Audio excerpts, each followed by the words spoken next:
Hello बच्चे, कैसे आप सभी। आशा करते हैं कि आप सभी स्वस्थ और मस्त होंगे। प्यारे बच्चे, इसके पहले वाले वीडियो में हम सभी जो है क्लास 10th का एनसीईआरटी का जो चैप्टर 1 है वास्तविक संख्या है उसका प्रश्नावली 1.1 और 1.2 खत्म कर चुके हैं।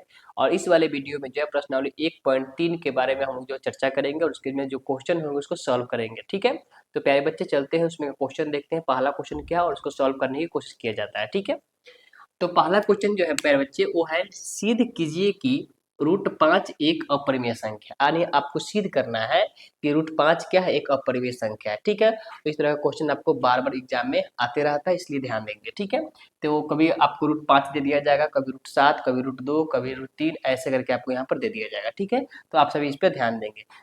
जिस तरह से √5 बनेगा उसी तरह से √2 और √3 और √7, √11, √13 ऐसे ही बनेगा। ठीक है, तो आप सब यहाँ पे थोड़ा ध्यान देंगे। ठीक है, तो सबसे पहले इसको सिद्ध करने के लिए जो होता है ना, हम लोग मानेंगे, माना कि √5 एक परिमेय संख्या है। ठीक है, सबसे पहले जो लिख लेंगे हम यहाँ पर परिमेय संख्या।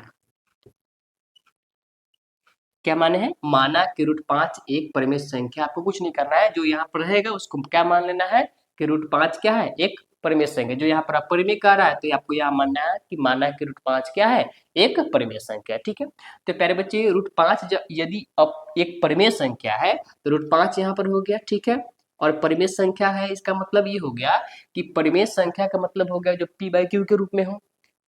परिमेय संख्या किसे कहते हैं, वैसी संख्या जो p/q के रूप में हो उसे क्या कहते हैं, हम लोग परिमेय संख्या कहते हैं। और हमने माना कि √5 जो एक परिमेय संख्या है। यहाँ पर जब √5 एक परिमेय संख्या हो गया तो p/q के रूप में हो सकता है आराम से, कोई दिक्कत इसमें नहीं दिक्कत है।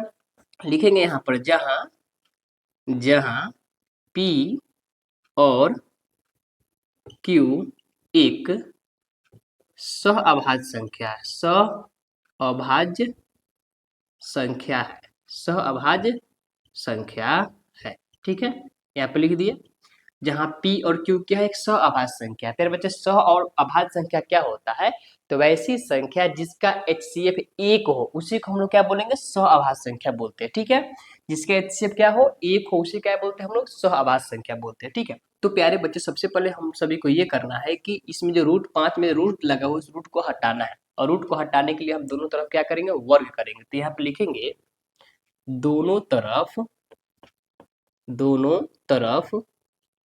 वर्ग करने पर, दोनों तरफ वर्ग करने पर। ठीक है, तो वर्ग करने पे यहाँ पर √5 है तो √5 का क्या करेंगे, वर्ग कर लीजिए यहाँ पर। ठीक है, और यहाँ पर आपके यहाँ पे वर्ग हो गया, और p/q है इसके ऊपर भी क्या कर लेंगे, वर्ग कर लेंगे। ठीक है, हो गया। जब हम लोग सभी वर्ग करेंगे यहाँ प्यारे बच्चे तो क्या हो जाएगा, √5 का अगर वर्ग करेंगे यानी इसका मतलब होगा कि √5 में √5 से अगर गुना किया जाए तो रूट से गुना किया जाए तो रूट हट जाता है, यहाँ पर 5 का क्या होता है, 5 हो जाता है। अर्थात √5 के स्क्वायर करेंगे, 2 बार गुना करेंगे तो इसका आंसर क्या आएगा, 5 आएगा। तो यहाँ पे हम लोग सभी 5 लिख देंगे। ठीक है, p/q है तो p के स्क्वायर करेंगे, इसका मतलब हो गया कि p के स्क्वायर का मतलब क्या हो गया, p गुने p हो गया, इसका मतलब हो गया p का स्क्वायर।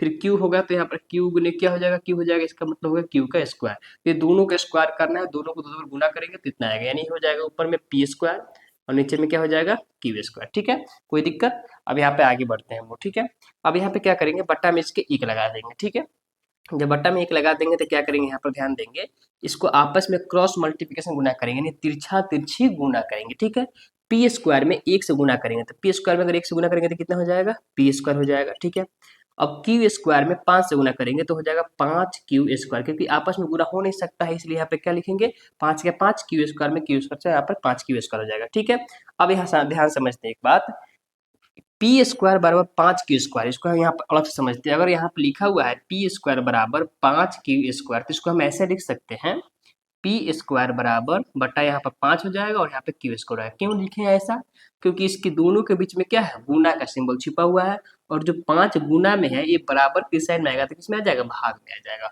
और क्यू स्क्वायर ऐसा ही क्या है, सही रह जाएगा। बात समझ में आया कि नहीं आया, तो यहाँ पर ध्यान देंगे, यहाँ पर पी स्क्वायर बराबर 5q स्क्वायर लिखे हैं तो यहाँ लिख सकते हैं, यानी कहने का मतलब यह है कि पी स्क्वायर में 5 से क्या लग रहा है, भाग लग रहा है।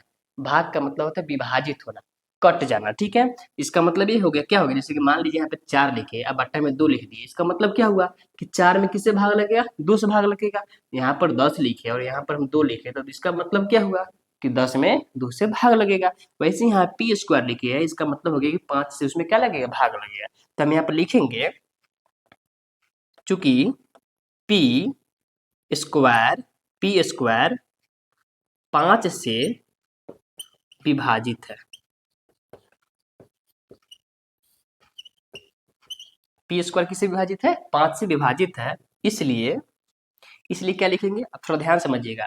पी स्क्वायर 5 से विभाजित है, मान लीजिए पी की जगह पर अगर बच्चे 5 होता और 5 के यहाँ पे स्क्वायर होता, बट्टा में क्या होता, 5 होता, ठीक है। इसका मतलब ये हो गया कि 5 जो होता है, 5 के स्क्वायर क्या हो जाएगा, 25, बट्टा क्या हो जाएगा, 5 हो जाएगा। यानी कि 25 जो है 5 से क्या हो जाएगा, 5 बार में कट जाएगा, ठीक है। इसका मतलब ये हुआ कि अगर पी स्क्वायर विभाजित है, अगर सपोज मान लीजिए कि अगर हम इसमें स्क्वायर नहीं रखते, स्क्वायर अगर नहीं रखते तो 5 होता, और 5 में 5 से भाग देते क्या होता, कट जाता। इसका मतलब ये हो गया कि पी स्क्वायर में अगर 5 से भाग लगेगा, तो इसका मतलब ये हुआ कि स्क्वायर को हटा देने के बाद पी में भी क्या होगा, 5 से भाग लगेगा। जो यहाँ पर लिखे हैं कि पी स्क्वायर 5 से विभाजित है, इसका मतलब पी स्क्वायर जब 5 से विभाजित होगा, इसका मतलब कि स्क्वायर को हटा देने के बाद पी जो बचेगा, पी भी किससे विभाजित होगा, 5 से विभाजित होगा। तो यहाँ लिखेंगे इसलिए पी 5 से भी विभाजित विभाजित विभाजित होगा, ठीक है। यहाँ ध्यान देंगे, ठीक है।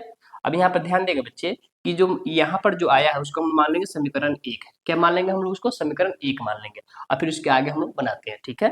अब इसके नेक्स्ट स्टेप में चलेंगे तो लिखेंगे यहाँ पर फिर से माना कि अब समझिएगा ध्यान से, हमने तो P को बता दिया कि 5 से विभाजित है, और Q की बारी है तो Q में हम लोग समझेंगे यहाँ पर। तो माना कि P बराबर, यहाँ मान लेते हैं कि P बराबर क्या हो गया बच्चे, मान लेते हैं 5A मान लीजिए, Q मान लीजिए, कुछ ही मान सकते हैं। तो मान लेते हैं P बराबर यहाँ पर 5K मान लेते हैं, क्या मान लेते हैं, 5K। ये हम मान रहे हैं, मान इसलिए रहे ताकि हमको यहाँ पर P को विभाजित 5 से कर दिए, यहाँ पर हमको Q को भी विभाजित करना, इसलिए हम लोग मान रहे हैं कि माना कि P बराबर क्या हो गया, 5K हो गया।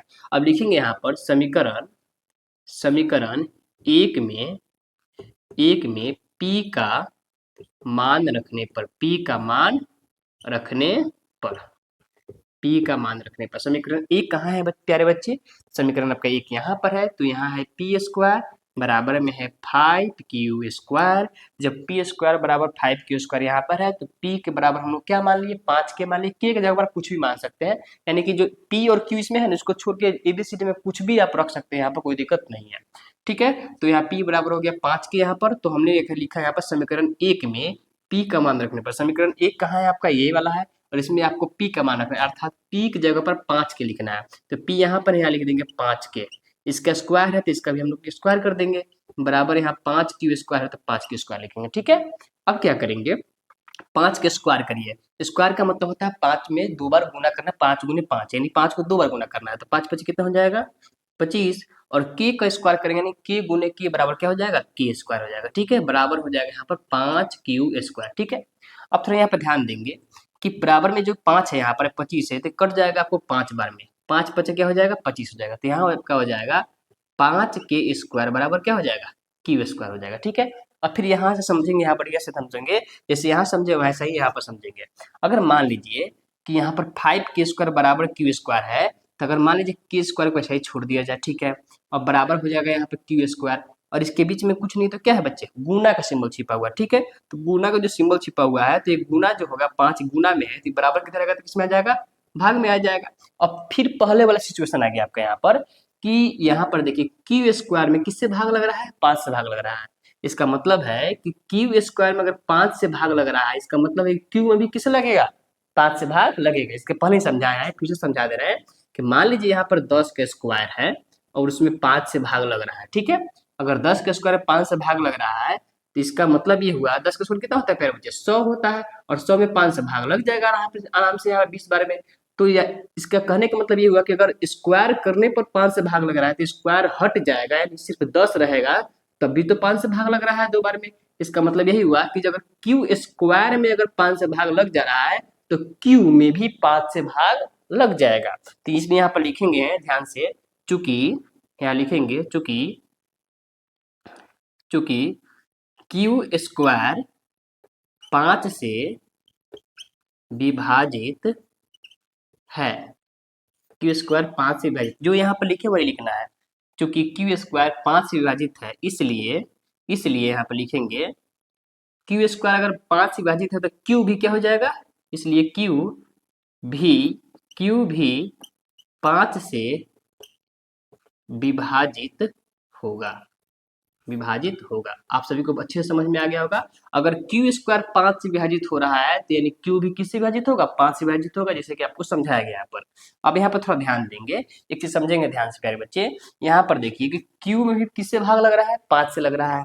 यहाँ पी में भी किससे भाग लग रहा है, 5 से भाग लग रहा है। इसका मतलब हुआ पी में किससे भाग लग जा रहा है, 5 से। इसका मतलब हुआ क्यू में किससे भाग लग जा रहा है, 5 से।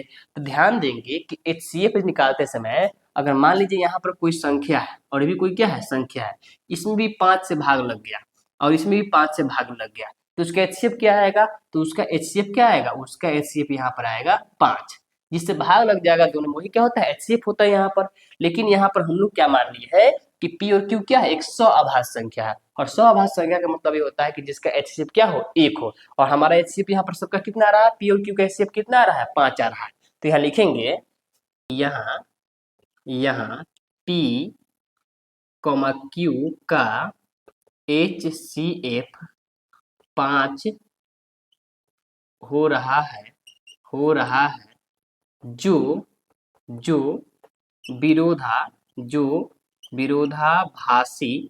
जो विरोधाभासी समझेंगे। यानी P और Q का HCF हमारा कितना आया, बराबर में यहाँ पर 5 आया। P और Q का HCF जो आया प्यारे बच्चे कितना आया, हमारे यहाँ पर 5 आया।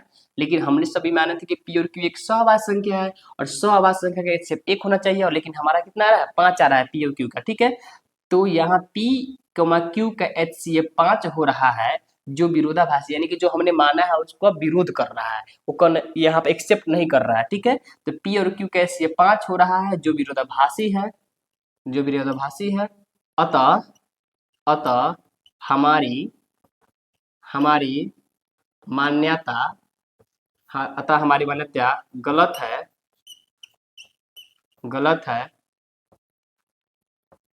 गलत है कि √5 एक परिमेय संख्या है। √5 एक परिमेय संख्या है। इसलिए √5 एक